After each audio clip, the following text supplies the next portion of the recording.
Hey YouTubers, welcome to Costume Cinematographico, a profile of cinematic costumes from some of my favorite series, television, and movies. For this debut episode, I want to do a comprehensive breakdown of the costumes of the HBO cable series Game of Thrones. Since the show is already in season 6, and there are so many characters, I will have to profile just one character at a time. If this is something that interests you, there's so much information that's out there on the internet, but what I wanted to do is be able to take all of the information that's out there and put it all together in one little package. And then essentially it will be everything that you'll need. So to start this series, I want to profile Cersei Lannister. I mean, great. She's such a fantastic character. Her costumes are so gorgeous, and I thought that would be a really great place to start. But before we get started, I want to warn you of any spoilers for the HBO series Game of Thrones, and we're going to be starting with season 1 and going all the way through season 5. But just as a warning, I might touch on season 6 as well, so careful for spoilers. And if you haven't finished watching the series, please come back and check out my channel once you're done. I didn't include season 6 for a reason. First of all, the season has not yet aired in its entirety, but most importantly, costume designer Michelle Clapton has left after season 5, and she was replaced by designer April Ferry. And secondly, Cersei tends to recycle most of her costumes from seasons 4 and 5. So at this point, I thought there's really no point in doing that. So before I get into the costumes, I just wanted to tell you a little bit about the reason why I wanted to profile this series. Well, I mean, I started watching Game of Thrones from the beginning, and I've always been a huge fan. The costumes are on par with any top series, top movie that we would have seen. The budgets sit around $6 million per episode, which is about 2 to 3 times more than the average show, and you can really see that in the costumes. Between the masterful design, the quality of the materials, the construction, and execution of the design, it's all really top tier. So part of the reason why is we have this amazing designer named Michelle Clapton. She's an Emmy award-winning designer from Britain. And she said in interviews that almost the majority of costumes were constructed in-house by a team of about 100 dyers, embroiderers, metal and leather workers, and cutters. The wardrobe department even employs 10 artists whose sole job it is to age each and every costume of the show, whether it's just the addition of a little bit of sweat or a full-on breakdown. Okay, I don't have a specific breakdown for the cost of the wardrobe. I really wish that I did. But we do know the costs must be high considering how many people that they have to costume. It's something like 120 principal actors per season, plus hundreds of background players alone a season.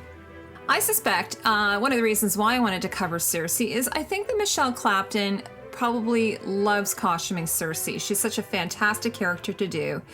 And here's one of her original designs that she's done, showcasing 2 of sort of her signature looks that we're going to cover in a moment.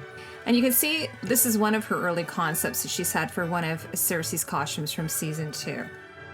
So from the beginning, Michelle Clapton has stated in interviews that she, along with the creators of the show, D.B. Weiss and David Benioff, they wanted to create a world unlike one that we know. Because as we know, Game of Thrones is a fantasy world. And so what she's done is she's borrowed elements from other cultures to create a world and clothing that is like inhabitants of the fantasy world of Westeros. By creating this Cersei's otherworldly look, Clapton has carved out this particularly unique look for Cersei Lannister early on. And as a fun little side note, on this mannequin, you might not be able to see, but there's a 10 at the top where the neck is. What that is, it's a British female size 10 mannequin form. And that's where Clapton has displayed Cersei's costume. So just to let you know, that roughly translates to about 36.5 as the bust line and 27.5 as the waist, which is the equivalent of an American size 6. So our actor is probably in and around an American size 6. Fantastic casting we have of Queen Cersei Lannister, who is played by amazing actor Lena Headey. You might have seen her before in some other films, such as The Brothers Grimm and the Fox series Terminator, The Sarah Connor Chronicles. Cersei is the only daughter, and she's the eldest child of Joanna Lannister, who passed away when Cersei was just a child. Her father is Lord Tywin Lannister, and he's one of the greatest and richest houses of Westeros, the Lannister household. She's the eldest twin of Sir Jaime Lannister, and she's the elder sister of Tyrion Lannister, who she blames for killing her mother during her childbirth. So when she was just 18, she married King Robert Baratheon and became queen. Unfortunately, it wasn't a marriage of love. It was a political marriage that Robert agreed to in thanks for her father's late switching of sides during a civil war that brought him to power. And sadly, there's never been any love between the two of them. Maybe a bit of respect, but no love. House Lannister itself, it's in allegiance with House Baratheon of King's Landing, and King's Landing is the capital city of Westeros. So Cersei has 3 children. Her oldest is Joffrey, the heir apparent.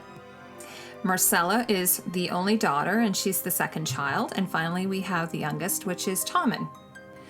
All of her children are a product of a secret incest with her twin brother, Jaime. So they're the parents of her 3 children, not Robert. Cersei, she's the anchor in the family. And the reason for this is she needs to claw and scratch her way through life just to protect them and to keep her family firmly planted where they are, even if it means her own personal expense. So because she's the Queen of Westeros, she always has to look better than pretty much anybody. She's one of the members of one of the richest families, so therefore her costumes are always going to be the most beautiful and the most lavish, as you can see here in this picture. And as a figure of the royal house, she has to set the bar pretty high for the rest of the royal court to follow, and to a lesser extent, the citizens of King's Landing.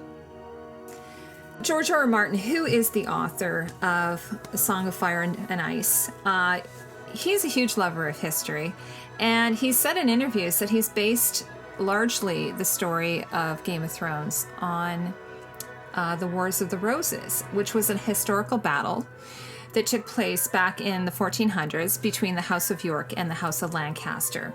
And they were in violent conflict over the British throne. I have a memory of reading Henry the Sixth, Part 1, when I was in high school, and it bored me to tears. But actually, that's based on Wars of the Roses as well. And if you read that, you'll probably get a pretty good outline for Game of Thrones, the series. The Wars of the Roses was a 30-year struggle. It took place between 1455 and 1485, which again is roughly the same period of Game of Thrones universe, despite its fantasy settings, because obviously they wouldn't have had dragons or White Walkers. So some think that the character of Cersei Lannister is loosely based upon a real-life 15th century Queen of England known as Margaret of Anjou, pictured here, or she's also known as the White Queen. Queen Margaret was the wife of Henry VI of England, and she was one of the principal figures of the Wars of the Roses. And at times, she actually personally fought, leading the Lancastrian faction. But unfortunately, due to her husband's frequent bouts of insanity, Margaret ruled the kingdom in his place. We do find some similarities between her costume, or her clothing, here, as you can see here in this painting, and Cersei Lannister. So in this picture here, which is a picture drawn in the 1400s, we can see what are called surcoats, which are those sideless gowns. They're basically got a big opening on the side where the arms come through, and you would wear those over top of what's known as an undergown, a coat, or a shortened version of the coat hardie.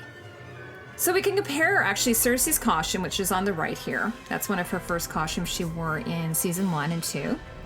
And the one on the left, which is a historical costume. So if you compare the sideless gown to the display of Cersei's green wrap gown from seasons 1 and 2 here, you can see that the panes of the sideless gown are similar to the contrasting arch panels, which are sort of in an ecru beige color. And they're kind of a gore, which is placed just above the hips, often in a contrasting fabric, but not always. So not only does this give additional fullness to the skirt or of the gown, but it also accentuates Cersei's figure. And Clapton, she uses this construction technique repeatedly on all of Cersei's costumes, which I'm going to show you. So her costumes are, by design and not merely coincidence, have a Japanese influence. You will see that with all of the rest of the court, including the guard's armor, which has a definite samurai feel. And you can sort of see that in this image, the guard standing behind Cersei. Over the 5 seasons of Game of Thrones, Cersei tends to have one of 2 looks. So the first one, as we can see here, is a diaphanous silk gown with falling sleeves, like this beautiful rosy lavender silk kimono with shimmery and sheer gold facings. Here's an actual kimono from the 1800s. It's dated between 1800 and 1850. It uses an entire bolt of cloth to make it, which is about 1.5 meters long. And the kimono and the obi are traditionally made of hemp, linen, silk, silk brocade, silk crepes, and satin weaves. Again, here we see a couple of images of 2 women wearing the kimono and also the undergarments of the kimono as well. So in this scene from season 2 episode The Nightlands, you can see a detail of the beading on the same kimono on the shoulders and the sleeves. The other look here that she wears most often is a structured, fitted off the shoulder, hourglass shaped gown with long hanging sleeves and a trailing skirt. And we can have a good look at it from the back here. You see the contouring is achieved by tailored seaming coming out of the armhole, and it pulls the bodice nicely and tight into the body. There are some exceptions to her looks. So for this particular design that Michelle Clapton did, it's a slightly different look for her. It actually it's more in keeping with Winterfell, the way you see the bodice and then the grommets with the lacing. That didn't end up in the final design, but that actually is more in keeping with the costume that Sansa wears actually in the episode Winter is Coming. So this is what the final design looks like. It's really a standalone piece with the crisscross at the neck and the stag headpiece, and she's wearing the signature Lannister colors of crimson and gold. We only get an indication of the top portion of the gown, for unfortunately she's sitting the whole time and never stands. So in this slide, we're going to see Cersei as a young girl. I think she's about 12 here, maybe 14. And this is in a flashback scene. And what's great about this is it shows that this type of costume, this kimono-style wrap dress, is indicative of the House Lannister of Casterly Rock, and it's not really something from the court. So Cersei, this is her look that she's created for the court. And, you know, she's wearing sort of a smaller version of the belt. It's about half the thickness that she wears now, but you have the crossover, and she's even wearing the little pendant that she wears currently in the show. So this is a closer look of the pendant. So on the left is from when she's a youth, and on the right is the one that she wears as an adult. I'm not sure if they're the same pendant. I've sort of tried to figure out where it would have come from. Perhaps her father gave it to her as a gift, or maybe it even belonged to her mother. That's sort of something I'd like to think is true. Actually, here's another example of the Lannister jewelry that she wears. So it always has some type of lion crest or embossing that's done in gold or engraved of the House Lannister sigil of the Golden Lion. So one of the things that gets talked about a lot is Cersei's hair, which, you know, as a Lannister, she has blonde hair. All of them do. And she always has it in some kind of elaborate updo or braid. And like the women of the court, she always has to be outdoing herself because they're sort of following her trend setting. In this scene, I really love it because it's a rare opportunity to catch Cersei in her underthings. We get so little of that in this series with her. We always see her sort of formally dressed, so it's nice to see her a little bit, you know, in her private chamber, going through her box like she's doing when Jaime happens upon her. Now, this style of gown that she's wearing, or slip dress, it's very, very similar to what's known as a Japanese kimono slip, or a hadajuban would be the Japanese name for it. And this would be something that you would wear traditionally under a kimono, which I have yet to see her do that though. So as you can see in this scene, she's actually, when she's greeting Jaime in her bedchamber, what it looks like we catch a glimpse of her underclothes is she's wearing a corset and she's wearing some type of underskirt, which again could be a thing called a nagajuban, or it's a simple skirt that would be worn in Japan under a kimono. And her corset, interestingly enough, is actually 18th century inspired. I have some other pictures that I've been able to find of her and Sansa, which indicate to me that the structure and the design of them is actually 18th century. Here's some examples of the types of fabrics that we see Cersei's costumes being constructed from. So these are beautiful brocades. Oftentimes she uses gold which a really, really sumptuous background color. And most of her gowns are made from either woven silk brocade, a printed silk brocade, dupioni silk, crinkled silk. That's the type of thing that we see some of her more structured gowns made from. Whereas her kimono-style wrap gowns tend to be made more from hand-dyed silk, a paper silk, which is a very light and airy fabricated silk from India that's often used for saris. So her gowns are oftentimes one solid color, like in this picture. So they tend to be rose or green or burgundy or blue, and then they are accented with a contrasting or metallic fabric, either in the side panels or on the collar facings or the sleeve lining, which are sometimes turned back and tacked in place. Here's an example of such one of those lovely costumes.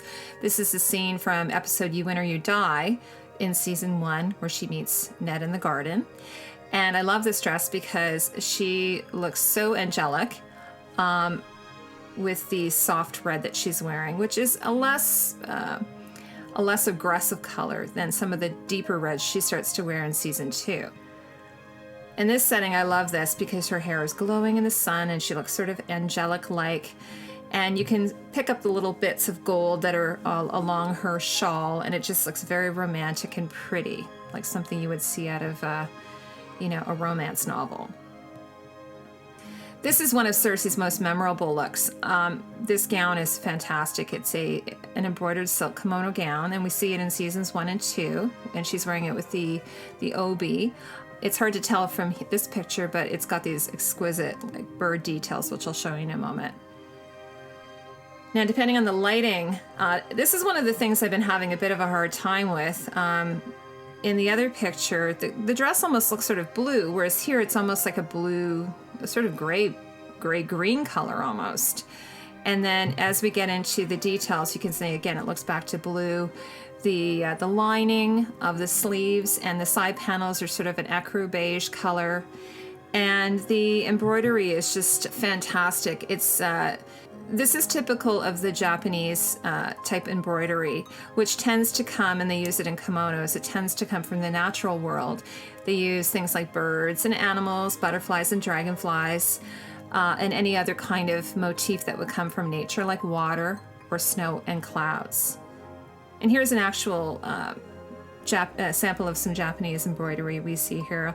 And like Japanese embroidery, the style of the embroidery they use in Game of Thrones gets built up almost to a 3-dimensional level, and we do see that as well in Japanese embroidery. On this kimono sleeve, we see an example here, just this beautiful detail of embroidery along with the butterfly. Here's a little bit of a closer look at the original concept design for the green blue kimono, depending on the lighting.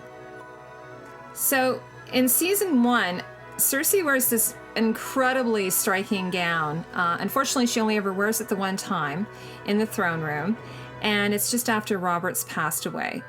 And what I love about it is she's in a position of power, and she's showing that power through this costume.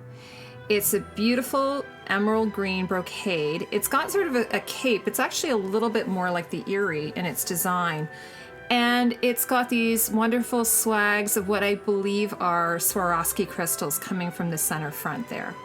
And of course, she's got this fantastic updo with her stag tiara. So upon Robert's death, we begin to see a change in Cersei's gowns. So near the end of season 1 and moving into seasons 2 and 3, the silhouette changes from that soft, drapey Japanese style kimono, and we move more into fitted, corseted bodices constructed from silk brocade and crushed velvet fabrics. Even Cersei's kimono gowns, as she does continue to wear them, they become more embellished and heavier beaded, like this one she wore in season 3 in the episode titled Kissed by Fire. You can see a little bit of a closer detail on the gown. It's hard to tell in the dim light, but in this brighter light you can clearly see it. So what Michelle Clapton said about it is, in the beginning, She was secure, like meaning Cersei was secure, so her gowns were lightly embroidered or printed. But the more precarious her position and the more paranoid she gets, the more Lannister emblems she wears to show her power. So you can see on the sleeve here, there's a better look. There's the actual Lannister lion that's just like amazingly detailed. And she surrounded it with all kinds of beads and little brass rings and crystals. We also see Cersei's color changed, as I mentioned, from season 1, where she was wearing more pastels. She starts to wear the richer colors, the crimson red of the Lannister family crest, and the heraldic tinctures, or colors such as red, green, blue, purple, black, and metals such as gold and silver, which always seem to be lining her sleeves, or she has little bits of armor that she wears with the metal in it. Now, the tincture ermine, you might be familiar with it. Here I have a picture of Elizabeth II. She's wearing it in her coronation gown. It's trimmed with the ermine fur. And what it is, it's a creamy white fur with little black flecks, and it was commonly used in heraldry in medieval Europe as a sign of status. Now, we don't ever get to see it, unfortunately, in the Game of Thrones universe. And I'm hoping in the future we will. Here's the rules of heraldry. According to the rules of heraldry in both the Game of Thrones series and in medieval Europe, colors must not be placed on another color, but can be set next to it. And metal must never be on top of metal. So example, we would never ever put silver on top of a gold background.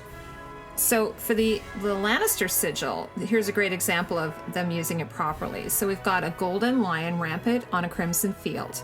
So the gold is set on red, which is following the rules of heraldry.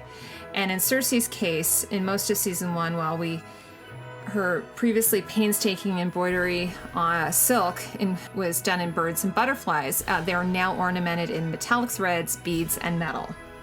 Her gowns are often belted or girdled just shy of the hip with an obi or Japanese belt, often made of cast metal plate, rivets, and gold metal. And as I showed you in the flashback, we saw Cersei as a little girl. The width of the belt was probably at least a third the width. Here's a better look at it close up, because you can see that it's actually grommeted at the center back and then crisscross laced, just like a bit like a mini corset. Cersei's bits of armor are purely symbolic, of course, because they really can't give her much protection. Maybe they do in some sense make her feel protected, but there would be really honestly less, in this particular scene, there'd be very precious little it would do to protect her should the castle be taken by Stannis' army. Here at a dinner with Joffrey, Cersei suggests that Margaret Tyrell could use her own armor when going out to feed the poor. There's a little bit of back and forth jabbing going on between the two of them about how scantily dressed Marjorie is, and meanwhile Marjorie sort of compliments her on her armor and how gorgeous it is.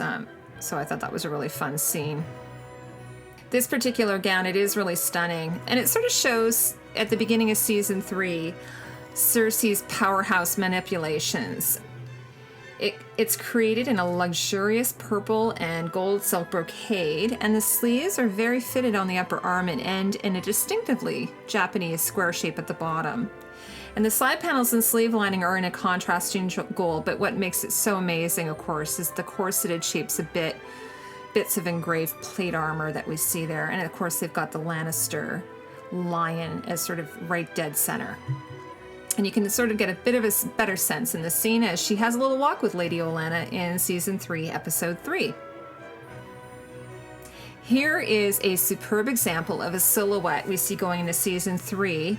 This is for poor Sansa's wedding and marrying to Tyrion. And so this beautiful gown, it's made of red velvet. It's constructed in a rigid off-the-shoulder gown from dark red velvet cloth, and it's printed with the gold Lannister lion. The hang sleeves and collar are lined in rich gold silk. So here's an amazing close-up scene of it.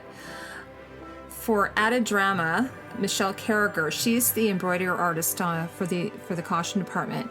She enlarged the lion sigil and made it on silk organza and then applied it to the actual costume. She claims that this process took about 42 man-hours, and as she hand-beaded the entire crest using an assortment of threads, pearls, crystals, beads, and other ornamentation before attaching it to the final crest to her gown. Now, in a homage to the red velvet gown, designer Michelle Clapton, she created a gorgeous reproduction of the gown for the purple wedding. So basically, she took the red gown and did another version of it, just out of a different fabric. And it's made out of a gorgeous, it's almost like a dark rose brocade with like a gold motif on top of it.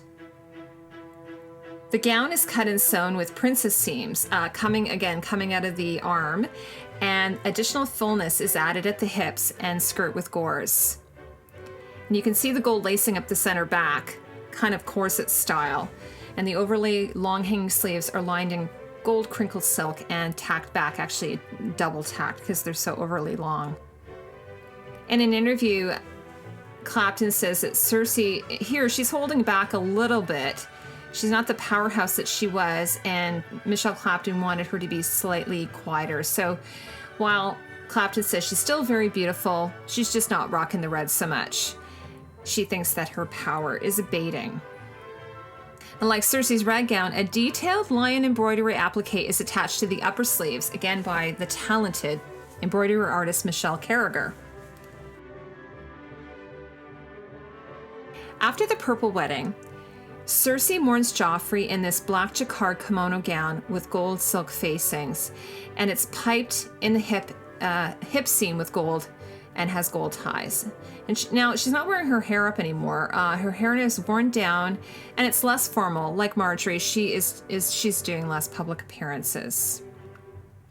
We see a swift change of costumes from Cersei from season 4 onward, because now she's lost her firstborn child and she begins a period of mourning, something she never had to do for Robert. So she returns to the softer kimono gowns, all in blue, black, and black tones. The tradition of the beading on the shoulder and upper sleeves continues, but somewhat to a lesser extent, as Michelle Carragher has told us. It's likely that the majority of the audience would miss this detail, but I love this because when you zoom in on this detail on the gown, you can see that she's got these little skulls, little sort of brass skulls amongst the little brass rings, and it's her little way, Cersei's little way of saying, "Don't mess with me." That's what I think, at least. For Tommen's coronation, Cersei, she wears a simple black kimono printed with gold daggers. So for her, it should really be a time to celebrate, but instead it's a gloomy event. Consider that she has just buried her other son, her firstborn son. And you can see that designer Clapton has used this print before, both on Joffrey's doublets in season 4, this burgundy one he's wearing here, and then also in his burial costume. Both those costumes are printed with the exact same gold dagger. Here's a close-up look of it as she testifies at Tyrion's trial for the murder of her son. And here's another look too. So despite Cersei's mourning, she brightens the mood a little bit for Tyrion's second trial by combat. I mean, obviously this is something she's been expecting and looking forward to in season 4. And so she sort of ups it up a little bit by wearing this gorgeous midnight blue hand-dyed silk gown, again with embroidery. I love this because in this one rare look, you get to see her footwear. Rarely do we get to see that. It sort of looks like a bit of a pointed mule shoe. And as the close-up, we see the Lannister lion sigil represented in the center of this embroidery, the face of the lion half skull. So the lion is framed just below 2 lion skulls in profile, and Carragher surrounded the images with bone and tooth-like beading. So if you look closely at this lion, you'll see the half side is the skull and the other side is not. Cersei returns in season 5 in the premiere in this stunning black brocade gown, despite the somber tone, and she's wearing her gold necklace, her bauble necklace, I call it. As she climbs the stairs for the Great Septive Baler for her father's funeral, you can see the long, full sleeves lined in gold silk and the train of her dress. It's really spectacular. The fabric of the gown is embossed almost like wallpaper with a slight sheen, and the collar is lined in gold silk. You can see that her black gown is constructed in a similar fashion to both of her season 4 gowns. Another of Cersei's mourning gowns is constructed from a black damask with full tacked back sleeves, and she wears this gown in several scenes, including her meeting with the High Sparrow and for Loras Tyrell's trial at the halfway point of season 5. You can see in greater detail the gold dagger printed silk, which was used in one of her other kimono-style gowns, and the piping along the kimono opening and the hip seams. This beautiful collar detail is worn on another gown in the episode Sons of the Harpy from season 5, as you can see here. Now this particular gown is it's not in keeping really with any of the other mourning gowns. It's actually a dark green and peacock blue fern silk jacquard fabric. And it's very difficult to tell, but you can also see that she's wearing it here. It's one of the problems with the lighting of the show. It's sometimes hard to detect what they're actually wearing. It's actually the same gown here when she's arrested by the High Sparrow and the Faith Militant in season 5 episode called The Gift. Poor Cersei, she closes season 5 in this broken down linen shift. And she doesn't have to keep it on for very long, or her hair for too long, before she is forced to perform the Walk of Atonement with shorn hair and completely naked in front of her subjects. So, have you got something to add to the discussion? Please leave a comment in the comment section below, or if you have any suggestions for other character costumes you'd like to see me profile in upcoming episodes. And if you like what you see, please subscribe to my channel and like my video. You can also check out my Pinterest page where I've pinned many of the images you see in the video. Thank you so much for watching.